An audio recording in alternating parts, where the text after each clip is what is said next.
네, 지금부터는 취재 기자와 함께 누리호 발사 과정부터 의미까지 조금 더 자세히 짚어보겠습니다. 문화생활과학부의 김진두 기자 나와 있습니다. 안녕하십니까? 어서 안녕하세요. 오십시오. 자, 절반의 성공이다 이런 표현들 많이 하는데 절반보다는 훨씬 많이 나간 거 아닙니까? 어제 이미숙 과학기술정보통신부 장관이 발사가 끝난 이후에 원인 같은 걸 다 분석을 한 뒤에 나와서 한 말이 있습니다. 한마디로 요약을 했습니다. 절반의 성공보다 더 나갔습니다. 한 걸음 남았다라고 요약을 한 했습니다. 걸음 남았다. 한 걸음이 어느 정도일지는 모르겠지만 기본적으로 이 항공우주 전문가들은 80%는 확실히 넘었고 거의 90%에 근접했다. 이렇게 해서 10% 정도 넘은 정말 한 걸음이라는 그 말에 어울릴 정도의 평가를 내놨습니다. 예, 어제 이 누리호가 하늘로 날아가는 장면 보면서 뭉클했던 분들이 굉장히 그렇죠. 많으셨을 것 같은데 어제 그 발사 준비 상황부터 좀 돌아가서 정리를 해보도록 하겠습니다. 자, 일단 오후 4시에 발사였는데 1시간 미뤄지지 않았습니까? 그렇죠.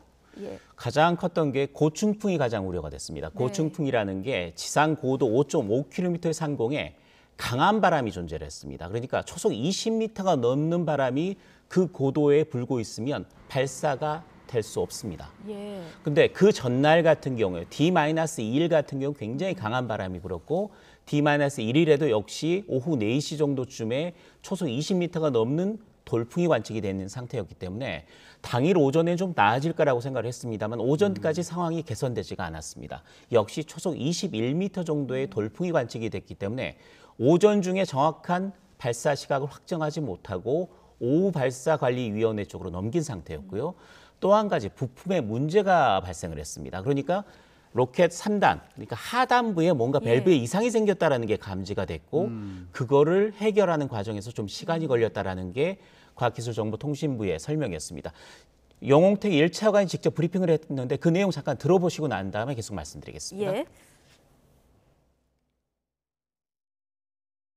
당초 오후 4시 발사를 예정하였으나 발사대 하부 시스템 및 밸브 점검에 추가적인 시간이 소요가 됐습니다.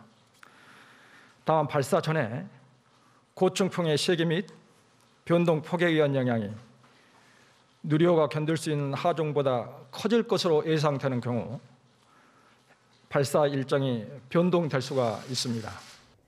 예, 좀 저 발표가 2시 반에 최종 그렇죠. 시간을 발표하는 그 장면이죠. 2시 반에 발표됐는데 마지막 말이 굉장히 의미심장했습니다. 예. 고충풍의 세기가 누리호의 본체에 문제를 일으킬 정도가 된다면 일정이 조정될 수 있다.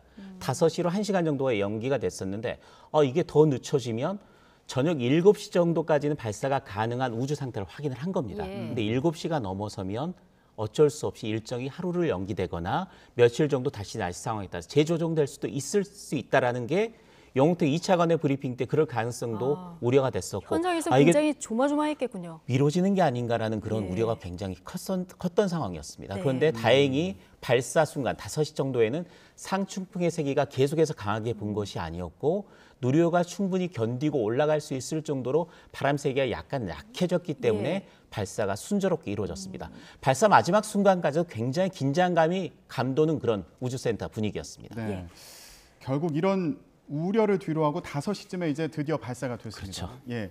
그런데 또 인상적이었던 게 이 발사 전과 그리고 발사 순간을 근접 영상으로 볼 수 있었던 것도 기억에 남거든요. 이것도 이전과 다른 거죠. 그렇습니다. 우리나라에서 처음 있었던 게 2009년도, 2010년도, 2013년도 세 차례 있었던 나로호 발사였습니다. 네. 그럴 때는 처음 우리가 시도했던 거기 때문에 영상 조건도 그렇게 좋지는 못했습니다. 네. 근접 촬영이라고 해봤자 이 화염이 나오는 순간 정도밖에 볼 수가 없었는데 이번 같은 경우에는 제2발사대가 우리 자체 기술로 개발이 되면서 주변의 영상들이 굉장히 좋아졌습니다. 예. 지금 보시는 화면이 바로 근접에서 초정밀 카메라로 발사 영상을 확보하는 겁니다. 바로 밑에서 찍은 것 같아요. 그렇죠. 고열이 나오기 때문에 그 부분을 고열이나 아니면 여러 가지 물체들이 날아오기 때문에 견딜 수 있는 장치도 있어야 되고요. 또 그 환경사에서 굉장히 근접에서 촬영할 수 있는 고정밀의 카메라도 있어야 됩니다. 그렇기 때문에 굉장히 어려운 생전 처음 보는 화면들을 이번 누리호 발사 때는 볼 수가 있었습니다. 그러니까요. 이 발사가 이루어지면서 날아가는 모습도 꽤 오랜 시간 화면에 포착이 됐는데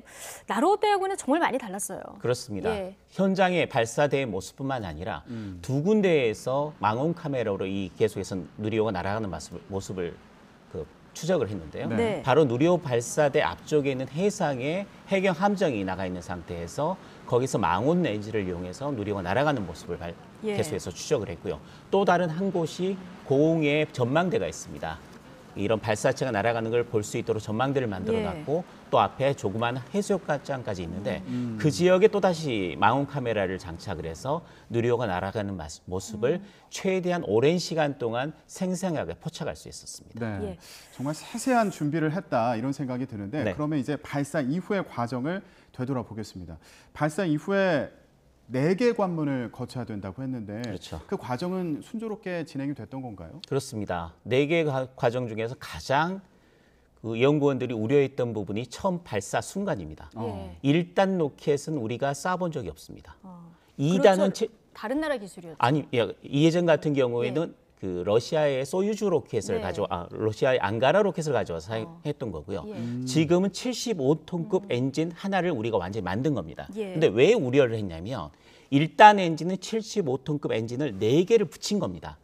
4개의 엔진이 마치 하나의 엔진인 것처럼 작동을 해야지 성공을 하는 겁니다. 예. 네. 그런데 우리가 2단 75톤 엔진 하나는 2018년도에 한번 쏴봤습니다. 성공적으로 올렸거든요. 예. 그러니까 하나는 자신이 있는데 4개 붙은 게 정말로 제대로 작동할까가 가장 큰 걱정이었는데 그 관문이 지금 보시는 것처럼 너무 완벽하게 성공을 한 거죠. 예. 그래서 연구진들이 굉장히 안심을 한 상태고요. 그다음 우주공간 떤 상태에서 이제 4가지 관문을 지나게 됩니다. 첫째는 1단이 분리가 돼야 되고요. 페어링이 분리가 돼야 됩니다. 2단이 분리가 되고 마지막에 위성 모사체가 분리가 되는 겁니다. 그 시간대가 다 있는데 그 시간대마다 프로세스가 과정들이 아주 순조롭게 진행이 돼서 제대로 떴고 과정이 그 시간대대로 제대로 이루어졌기 때문에 저 순간까지는 누리호 발사가 첫 번째 관문을 통과했구나. 정말 성공했구나. 네. 세계 우주 선진국들도 30%밖에 성공하지 못했다는 1차 발사에 성공한 게 우리가 됐구나라는 굉장히 큰 환호와 기대가 있었습니다. 그렇죠. 그러니까 말씀하신 대로 예상됐던 고비들은 다 깔끔하게 넘겼는데 정말 잘 넘어갔습니다. 의외의 복병을 만난 거예요. 그렇습니다. 예. 그 1단이 가장 위험했다. 네. 자신을 못했다. 연구원들이 가장 자신하지 못했던 부분이 1단이었습니다.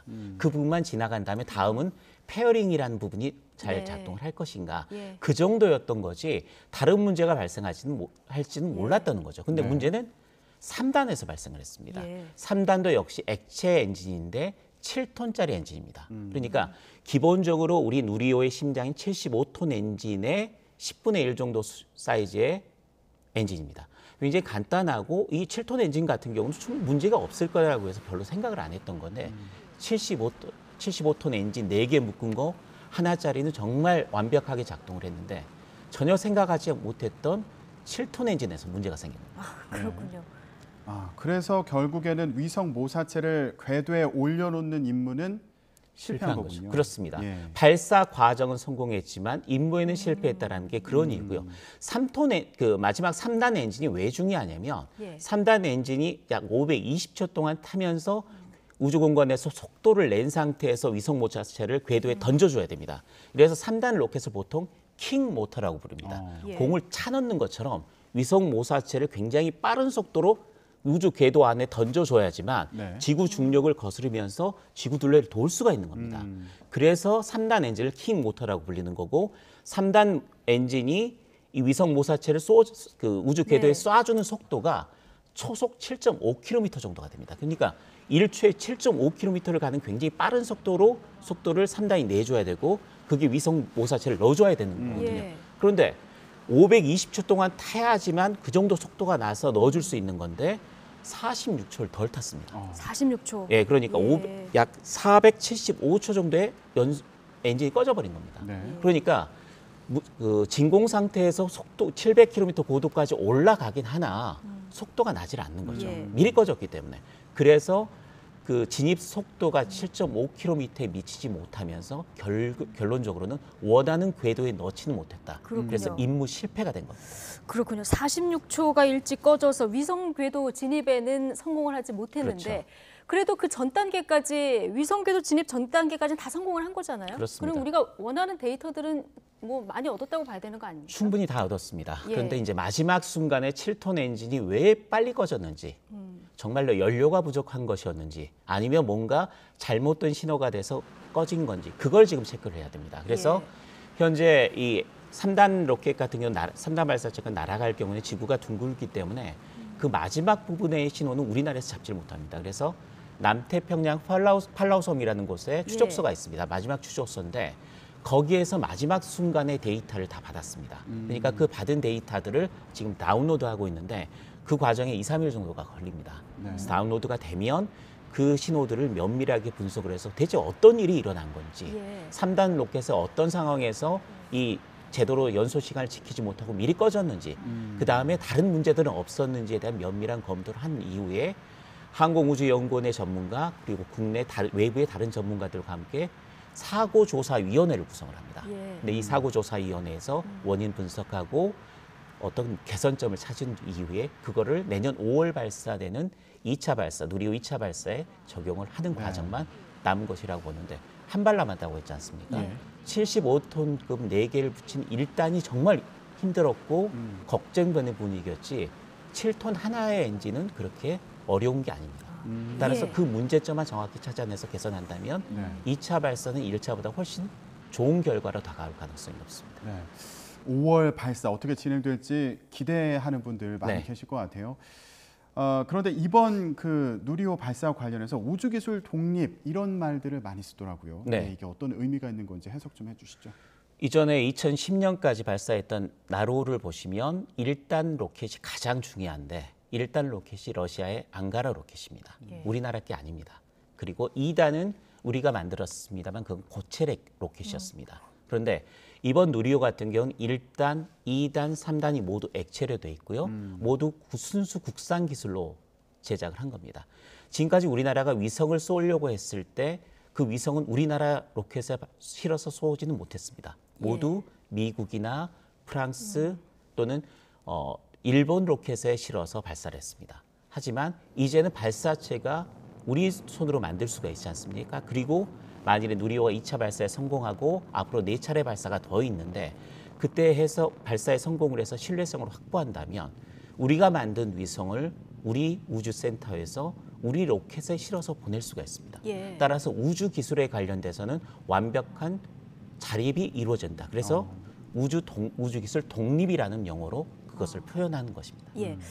37만 개 부품으로 구성되어 있다고 하고요. 민간 기업 300개가 참여를 했다고 하는데 어쨌든 이 실험 한번 하려면 돈이 많이 들잖아요. 그렇습니다. 그럼에도 불구하고 이렇게 우주 시대로 우리가 가려고 하는 거는 산업, 안보 이런 분야에서 뭐 실익이 그만큼 크기 때문 아니겠습니까? 그렇습니다. 이게 약간 두 개로 나눠져야 되는데 우선은 민간 기업이 참여했다라는 것은 과거에는 미소 그 냉전 시대에는 국가가 모든 돈을 집어넣어서 우주 개발을 했습니다. 우주 개발에 천문학적인 돈이 투자가 됩니다. 이번 누리호 같은 경우에도 12년 동안에 2조 정도의 돈이 투입이 됐거든요.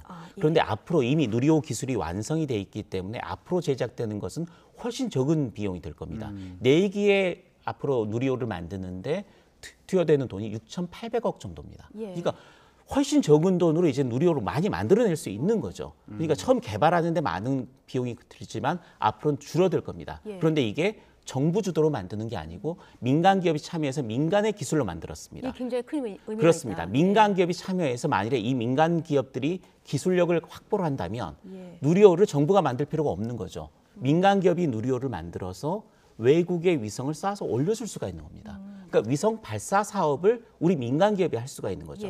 정부 주도의 우주 산업이 민간 주도로 바뀌는 것. 대표적인 예가 미국의 스페이스X입니다.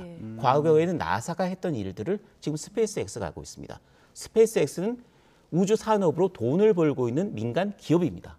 우주 산업 시장 규모는 얼마나 됩니까? 전 세계적으로 발사체 위성 분야가 다 다른데 그러니까 수십조 원의 이상의 가치를 가지는 게 우주 산업이고 앞으로 그 시장은 점점 넓어질 겁니다. 왜냐하면 민간 우주 여행 사업이 지금 시작이 됐거든요.